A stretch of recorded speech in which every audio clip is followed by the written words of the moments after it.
नमस्कार, आप देख रहे हैं 9 तक बिहार और मैं हूं रोज अहमद। सिवान की इस वक्त की बड़ी खबर आ रही है कि हिना साहब, ओसामा साहब और लालू यादव और एमएलसी विनोद जायसवाल के यहाँ मीटिंग चल रही है।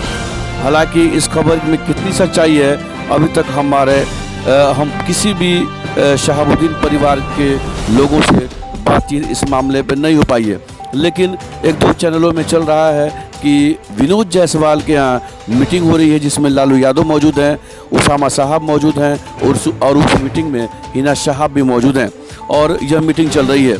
आखिर मीटिंग में क्या बातें हो रही हैं, मीटिंग चल रही हैं कि नहीं चल रही हैं, हालांकि ये सूत्र के हवाले से खबर आ रही है और एक दो चैनलों पर भी ये खबर चलाया जा रहा है कि ये मीटिंग चल रही है।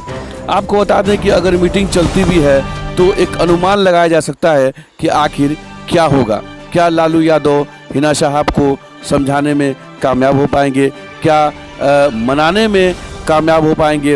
हालांकि जिस तरह से हिना साहब ने चुनाव लड़ा, अकेले अपने दम पे लगभग 3 लाख के आसपास वोट लाए, एक बड़ा लकीर खींचा इन्होंने। हार जीत तो खैर अपनी जगह है, कोई एक ही कैंडिडेट जीतता है, अगर 2 लड़ेंगे 4 लड़ेंगे तो हार जीत अलग है, लेकिन राजद से अलग होकर के हिना साहब ने निर्दलीय चुनाव लड़ा और 2,94,000 या 96,000 के आसपास उन्होंने वोट लाया। एक बड़ा मैसेज गया है और विधानसभा चुनाव 2025 में होना है, इसको लेकर कहीं ना कहीं आरजेडी एक सोच रही होगी कि मुस्लिम वोट जो है, जो खिसक रहा है, उसको समेटा जा सके और शायद यही वजह हो सकती है कि लालू यादव हिना साहब को बुलाकर मीटिंग कर रहे हैं और उस मामले को सुलझा लेना चाहते हैं। और आपको इस वक्त की और बड़ी खबर बता दें कि बिहार में 2 सीटों पर राज्यसभा का उपचुनाव का ऐलान हो गया है। जी हां, बिहार में राज्यसभा की 2 सीटों के लिए उपचुनाव का ऐलान भी हो गया है। केंद्रीय चुनाव आयोग की ओर से प्राप्त जानकारी के मुताबिक 14 अगस्त को अधिसूचना जारी हो जाएगी। वहीं 21 अगस्त तक नामांकन की प्रक्रिया चलेगी। नामांकन की जांच 22 अगस्त को होगी और जबकि 27 अगस्त तक नाम वापस लिया जाएगा। वहीं मतदान की तिथि 3 सितंबर होगी। इसमें आपको बता दें कि बिहार की जिन 2 सीटों पर राज्यसभा के उपचुनाव हो रहे हैं वो राष्ट्रीय जनता दल और भारतीय जनता पार्टी के सांसदों के इस्तीफे के कारण खाली हुई हैं। दोनों राज्यसभा सांसद हालिया लोकसभा चुनाव में जीते हैं। ऐसे में इन दोनों खाली हुई सीटों पर 3 सितंबर को चुनाव हो रहा है। आरजेडी की मीसा भारती बनी है लोकसभा की सांसद। आपको बता दें कि राष्ट्रीय जनता दल की ओर से मीसा भारती राज्यसभा सांसद थी। वो पाटलिपुत्र लोकसभा सीट से चुनाव जीती। उन्होंने बीजेपी के रामकृपाल यादव को हराया है। लोकसभा सांसद बनने के बाद उन्होंने राज्यसभा की सदस्यता से इस्तीफा दे दिया है। तो क्या एक यह भी खबर आ रही है सूत्रों के हवाले से कि क्या लालू यादव हिना साहब को राज्यसभा भेज सकते हैं, क्योंकि एक सीट जो है वो राज्यसभा की सीट जो मीसा भारती की खाली हुई है और एक भाजपा की सीट खाली हुई है।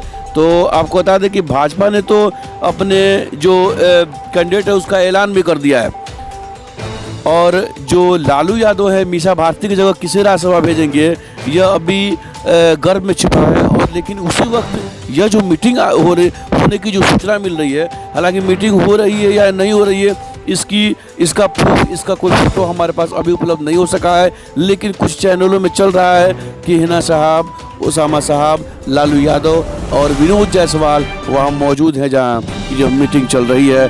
पटना में यह मीटिंग बताई जा रही है कि उनके आवास पर, विनोद जायसवाल के आवास पर चल रही है। मीटिंग में क्या कुछ चल रहा है, इधर राज्यसभा की सीटें खाली हुई हैं, आगे चुनाव है 6 महीने के बाद से, क्या कुछ रिजल्ट निकल कर आता है यह देखना काफ़ी दिलचस्प होगा। आपको बता दें कि अगर मुस्लिम वोट खिसक जाता है तो आरजेडी बिल्कुल बहुत पीछे चली जाएगी, क्योंकि माई समीकरण पर ही आरजेडी मजबूत रहा है और चला भी है। इसके पहले भी जो विधानसभा की बात कर लें तो मुस्लिम और यादव मिलकर के ही वोट किया इन्होंने, तो एक राजद का एक बड़ा सीट और मजबूत हो पाई। लेकिन अगर अभी जिस तरह से लोकसभा में चुनाव में आरजेडी जिस तरह से हारी है, उस तरह से विधानसभा में हो सकता है कि इसका पत्ता साफ हो जाए। इसलिए कहीं लालू प्रसाद यादव हो सकता है कि मीटिंग भी कर रहे हों। हालांकि जल्द ही आपको जानकारी दी जाएगी कि क्या यह मीटिंग सही है, उसमें हो रही है या गलत है ये सूचना। हालांकि कुछ चैनलों में आपको बता दे रहा हूँ कि कुछ चैनलों पर चल रहा है ये खबर मेरा चैनल इसकी पुष्टि नहीं कर रहा है कि हिना साहब, उसामा साहब और लालू यादव और विनोद जैस